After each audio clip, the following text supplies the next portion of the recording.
Sir, this one very good one. I will sell it to you 1,000 ringgit. Think of this.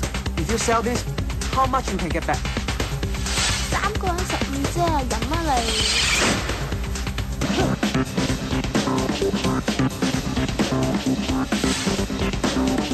I'm your only friend, you know. Look, okay, whatever, okay. Just go ahead, get yourself killed. Give me the DVD. I know what to do.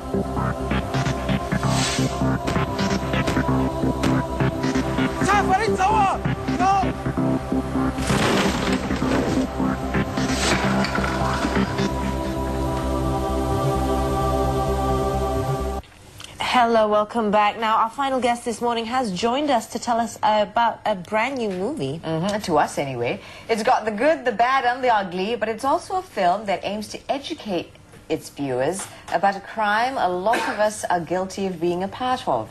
Now, Heresy. the movie... Wow.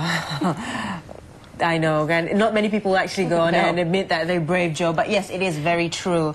Now, the movie is called The DVD, and of course, with us to give you the inside scoop, of course, is the executive producer and director of Infinite Entertainment, Surin Gnanalingam.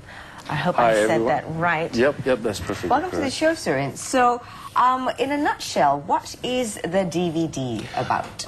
Essentially, it's a ground-level movie about DVD piracy and how it actually affects people in Malaysia, not so much in terms of internet piracy and all that, but it's more ground-level, human being-related story, and how DVD piracy actually does affect, general life in Malaysia and crime, and I think it's a pretty serious subject to bring up anyway. So. Now, why did you decide to take this as your main subject? You know, how were you affected, or how were you moved to actually choose this as your main topic? I've actually always been interested in films, so I've been guilty of obviously buying pirated movies myself since a very young age, and I always thought about how easy.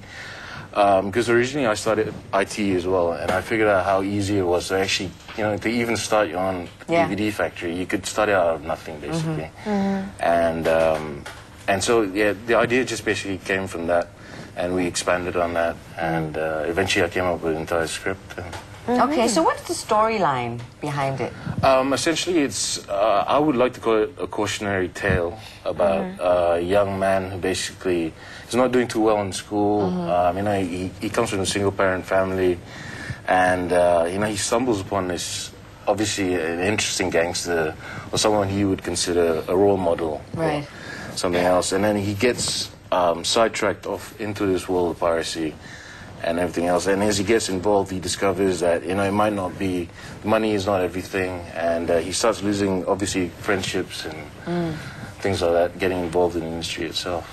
Now, what did you do, or how did you do your research about that? Because it's quite true. I do believe those who are actually behind piracy are, usually the gangsters, or, it isn't a legal trade, so one would assume seedy personalities to be behind that. Now, what did you do to actually research this?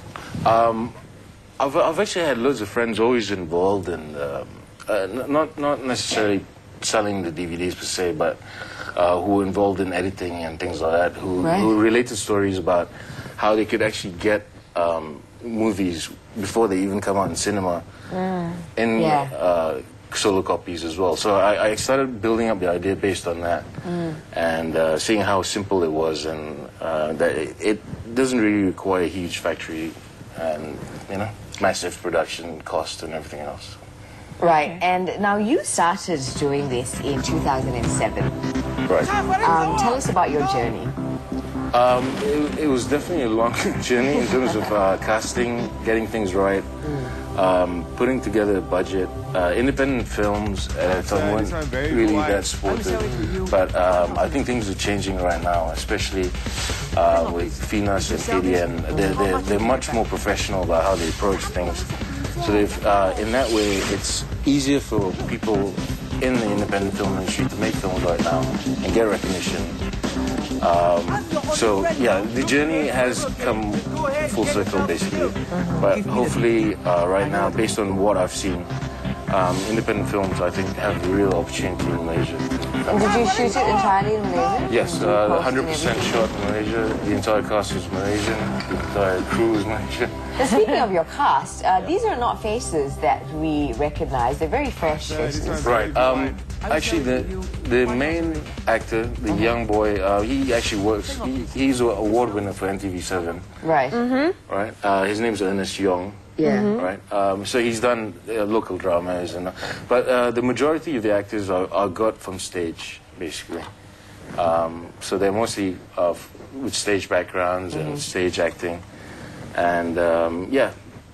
The talent's definitely out there. I think the opportunities are just not out there. So that's why they're not as recognized as they should be. Right. I see. Now, of course, we've got, it's very hard to ignore this, we've got a really big award here on the table, on the desk.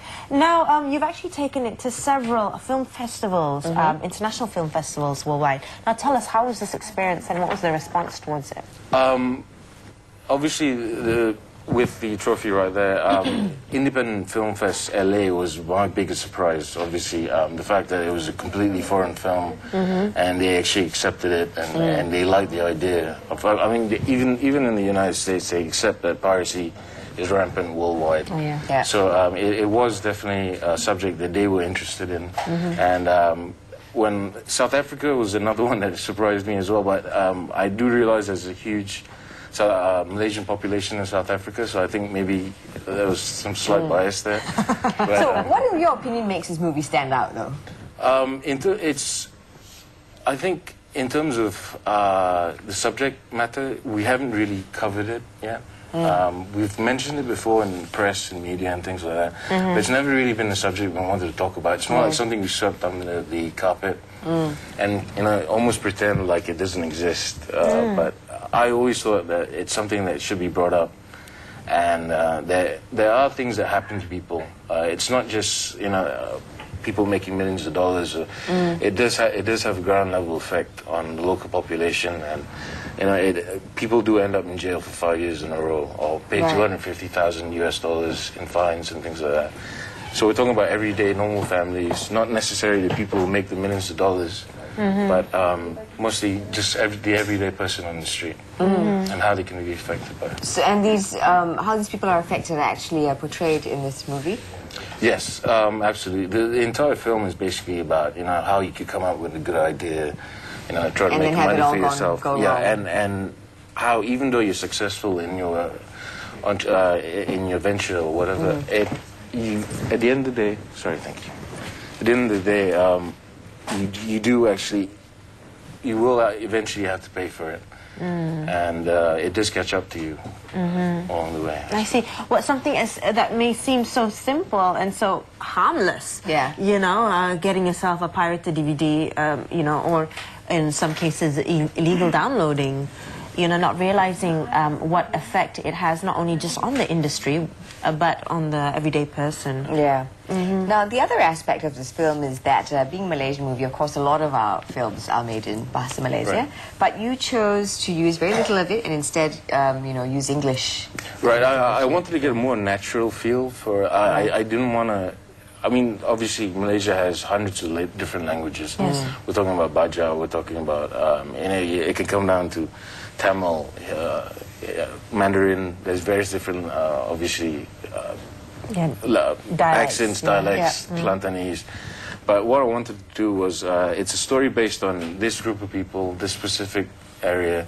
So I wanted to be as real as possible in terms of how they spoke, and for it to come out as natural as possible, rather than more scripted, more how would they naturally say it? Yeah, basically how they naturally speak, rather than as opposed to a script. Right. Now, how can people get their hands on this, or how can they go watch it? The film is actually being launched in GSE cinemas on the 3rd of March. Okay. Right. So we screen for an entire month. Post that, we have Speedy Video, who's also going to basically rent out and sell the DVD copy itself. Okay, so which is you did release the film here before you took it to film festivals. Did you release it anywhere? No, I hadn't released it before the film festival. Right. The response wasn't too good at that point. Trying to get the film out originally was quite difficult in terms of getting it through censorship and everything else. But post the film festival circuit, it was a lot easier, obviously. Once you've been recognized overseas, it's a lot easier to bring stuff home. You know what? I was just talking about that with another guest who has a Malaysian-made product, and that's unfortunately often the case where you have to get recognition abroad. Right. Then only will it, would it gather attention here in Malaysia. Well, anyway, when was it? You said again, is it opening in GSC on the 3rd of March? Yeah, on the 3rd of March, which is basically in about a week and a half. Yeah. But speaking of that, taking your film outside and then bringing it home, especially for English language films, there's now a not a ruling, but an incentive of sorts by the government to classify non-BM films as still locally made films and therefore qualify for the 25% tax rebate. Absolutely. How much of an encouragement do you think that is going to be for other filmmakers in the country? I think it is an excellent idea. Obviously, I don't think anyone's really certain about how this is really going to work yet. I don't think even the full scope of what the rebate is going to be has been discussed. But the fact that it's out there and it's being discussed and the approach is being taken right now, it's definitely a good step forward for Malaysian filmmakers. We need all the money we can get. Obviously, we're losing a lot of it to DVD piracy. Yeah. And the industry has tended to shrink because there's a lack of opportunities out there. Budget, opportunity, creativity.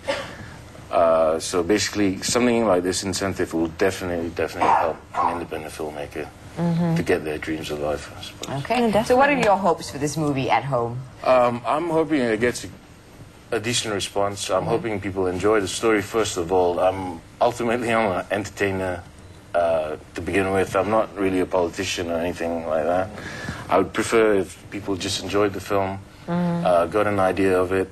I'm hoping to encourage the youth of Malaysia to really think about the approaches they take in life and the steps they take in life. And one wrong step could actually lead you into a really terrible place. Wow, there you go.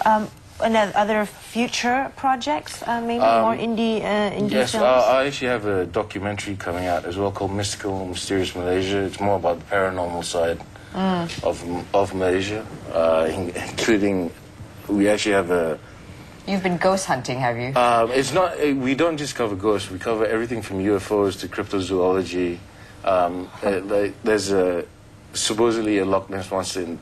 Right, Chini really? in Pahang. Yeah, so basically what we've done... Do you get the content from the Mastika It's probably a really big fish. Yeah, we have specific episodes dedicated to ghosts and then to UFOs. So this will be episodal, actually. Right. So basically all the cerita dongeng that you hear as when you're a kid in Malaysia. Essentially, yeah. How interesting. But we're covering it from every different aspect. In terms of, we actually interviewed a guy from Terengganu who's called Ahmad Jamaluddin, who's been studying the UFO phenomenon for about 30 years of his life, which is the strangest thing I've ever heard.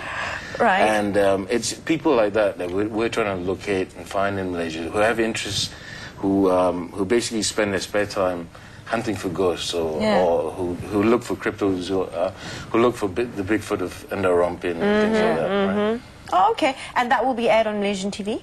Currently, we're in negotiations with... we're looking at a few channels. I'm not supposed to mention. Oh, okay, but then locally, yes. Locally, you start locally? we're trying to go overseas first, and then similar to what we did too. Fantastic. Well, all the best with that. And of course, don't forget the DVD opens in cinemas. That sounds really strange. On the 3rd of March, and you can pick it up at a Speedy Video store. Please buy the original. There you go. Don't go to your local DVD seller and look for it. I know, that would be quite ironic, though. Yeah. Well, we hope that won't happen. They too will be deterred by it. There you go. Once again, it's on the 3rd of March. Anyway, all the best. I hope the response will be fantastic, and all the best, of course, for your current project right now. Thank you both for having me on. Well, thank you. Thank you for coming. Hunting, man. Thank you. Anyway, we need to take another quick break. We'll be back to wrap things up for you on The Breakfast Show. See you in 2.